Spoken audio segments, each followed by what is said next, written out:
Hello everyone दोस्तों, मैं अरुण शर्मा। आप देख रहे हैं द सोर्स। दोस्तों, वीडियो में बात करने वाले हैं बीजेपी और एनडीए सरकार के बारे में। जल्दबाजी में जोड़ तोड़ बार्गेनिंग कर करके जो पदों की बौछार की गई, अब ये बैसाखी की सरकार क्या बीजेपी 5 साल चला पाएगी? क्या मोदी जी को गठबंधन की सरकार चलाने का कुछ अनुभव है? ये आपको आने वाले 2-3 महीनों में बजट देखने को मिलेगा। दोस्तों, अगर आप चैनल पहली बार हैं, जुड़ सकते हैं, सारी वीडियो को देख। दोस्तों, बात करते हैं मोदी सरकार एनडीए सरकार के बारे में। 400 का आंकड़ा लेके चल रही थी बीजेपी की सरकार, पर जमीनी रूप से धराशायी हुई। सारे जुमले, कोर्ट, संविधान, बहुत सारे उद्देश्यों को लेकर जो बीजेपी ने ओंकार भरी थी, जनता ने उनको नकारा है और राम कार्ड पे भी बहुत बुरी तरीके से मुक्की खाई है। अपने बहुमत को पाने के लिए भी बीजेपी को लाले पड़ गए। जहां तो उनको 272 सीट लानी थी अपनी सरकार को बनाने के लिए, पर एनडीए के साथ सरकार बना पाए हैं। और एनडीए में भी ऐसे चापलूस उनके साथ भर गए हैं, जैसे नीतीश कुमार हो, पलटू राम की उपाधि मिल चुकी है, चंद्रबाबू नायडू हो। दो ऐसे नेता हैं जो बीजेपी की कभी भी नैया को डुबो सकते हैं, और मोदी सरकार ने हो सकता है जल्दबाजी में डिसीजन ले लिया है, क्योंकि मोदी जी की और बीजेपी की एक जिद थी कि वो नेहरू का रिकॉर्ड तोड़ेंगे और तीसरी बार बीजेपी की सरकार बनाएंगे। पर नेहरू का रिकॉर्ड तोड़ तो दिया, पर क्या नेहरू की तरह 5 साल सरकार चला पाएंगे? ये बीजेपी पे सवाल खड़ा है, क्योंकि अभी भी जो नीतीश कुमार है और टीडीपी के नेता हैं, वो अभी भी मोदी के मंत्रिमंडल बंटवारे से शायद खुश नहीं है। कोई रक्षा मंत्रालय मांग रहा है, कोई गैस मंत्रालय मांग रहा है, कोई उड्डयन मंत्रालय मांग रहा है। यहाँ तक कि दिग्गजों के दिग्गज इस बार बीजेपी से अपना रुख दूर कर रहे हैं। अगर बीजेपी सारे मंत्रालय अपने चापलूसों को दे देगी, तो बीजेपी के पास क्या बचेगा?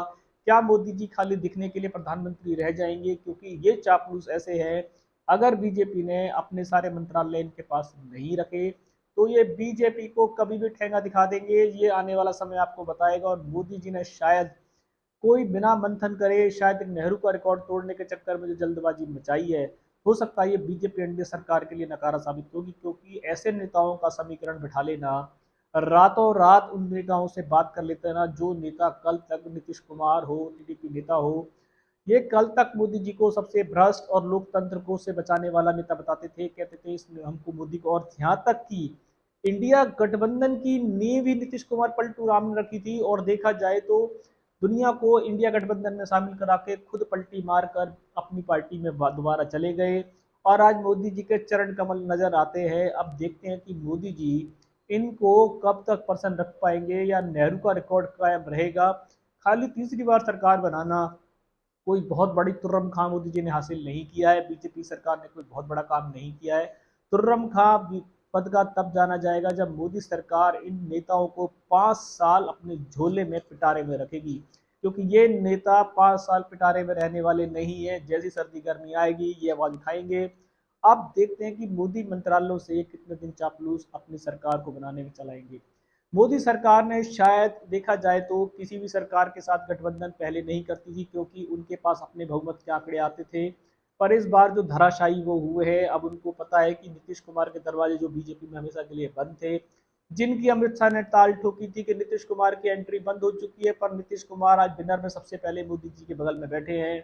राजनीति से गिरा कोई सब्जेक्ट नहीं है देश में। राजनीति में कल कौन किसका भाई किसकी बहन बन जाता है, वही मोदी सरकार एनडीए सरकार ने किया। सिर्फ एक नेहरू का रिकॉर्ड तोड़ने के लिए, अपनी जिद को मनवाने के लिए नेताओं के साथ जो गठबंधन किया है, जो बार्गेनिंग की बोलियां लगी है, ऐसी बोली शायद बीजेपी को आने वाले समय में अंधेरे से बाहर निकालेगी। भले ही बीजेपी ने कुछ पद अपने पास रखे हैं, पर वो इन पदों से भी शायद अभी चापलूस और पलटू मार खुश नहीं है। जो चुनावी समीकरण बता रहा है, जो रुझान आ रहे हैं, कि अभी भी नीतीश कुमार को सहमति नहीं है। यहाँ तक कि उनको प्रधानमंत्री पद तक के भी ऑफर कर दिया गया था, जो उनके पार्टी के प्रवक्ता कहते हैं। पर बीजेपी इस बात से सहमत नहीं थी कि उनको प्रधानमंत्री बना दिया जाए। फिर मोदी जी का क्या होगा, इस बात को लेकर बीजेपी ने उनको प्रधानमंत्री पद का ऑफर किया था, पर इसके लिए नीतीश कुमार ने हाथ जोड़ दिए।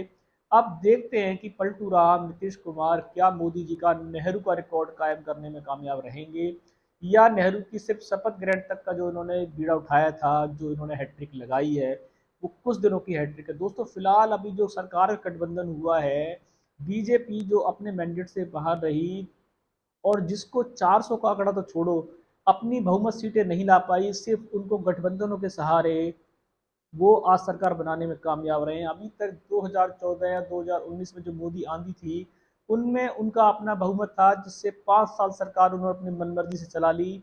पर ये सरकार 5 साल मनमर्जी से नहीं चली, क्योंकि इसमें उनका अपना आंकड़ा कम है और उनको बाहर से लेने पड़ रहे हैं। अब देखते हैं कि बाहर वाले, जैसे बीजेपी आए दिन अन्य पार्टियों को गिराती थी, अब ऐसा ना हो कि बीजेपी को भी दिन देखने पड़ जाए।